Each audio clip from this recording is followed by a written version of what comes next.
મારું નામ ઈશ્વરભાઈ રાઠોડ.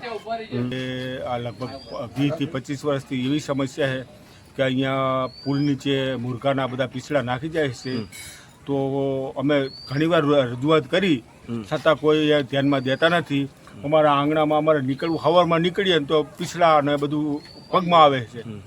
તો અમે કોઈને રજૂઆત કરીએ કોઈ અમારું ધ્યાન દેતા નથી. ક્યાં તમે રજૂઆત કરી હતી? અમે નગરપાલિકામાં રજૂઆત કરી, એ 2-3 જગ્યાએ રજૂઆત કરી, પણ અમારું કોઈ ધ્યાન દેતા નથી. એ કે થઈ જશે એવું, એ લોકો એવું કહે છે કે તમે રાતે જ્યારે નાખવા પીછડા આવે તો અહીંયા જાઓ તમે અને પકડો. એટલે પકડવાનું કામ અમારું કે નગરપાલિકાનું કે પોલીસનું ક્યાંનું કામ?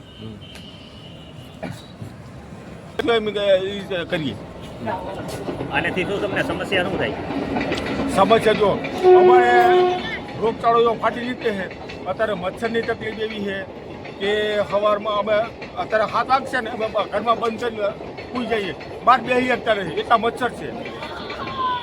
નાના છોકરાને તમે જો અમારી બીમારી એવી લાગુ પડી કે ખાંસી, શરદી, ઉધરસ, તાવ નહીં તો ચાલુ દઈએ. અમે દવામાં પૈસા એમ જ નાખીએ છીએ. અમે 200-300 રૂપિયાની કમાણી કરીએ છીએ. પૈસામાં એમ કે અમારે વધે હું ભૂગર ગટર બનાવી છે તો ભૂગર ગટરની લાઈન ક્યાં હોવી જોઈએ? તો ભૂગર ગટર અહીંયા છૂટી પડી છે તો ભૂગર ગટર અહીંયા ખુલ્લી હાલી જાય. આખા ગામનું પાણી અમારે આ ગટરમાં હાલ્યું જાય. એની કનેક્શન કોને આપ્યું? હાલો અમે તમને દેખાડી વિડીયો ઉતારો ચાલુ, હાલો તમને દેખાડીએ અમે. મારું નામ મનોજભાઈ હીરાભાઈ પરમાર, રામૈયા હનુમાન રેવાની વિસ્તાર, ઉદ્યોગનગર પોલીસ સ્ટેશનની બાજુમાં. આ મુરઘા પીછાવાળા રહ્યા ને અવારનવાર આજકાલ કરતાં છેલ્લા 4-5 વર્ષથી નાખે છે, બરોબર.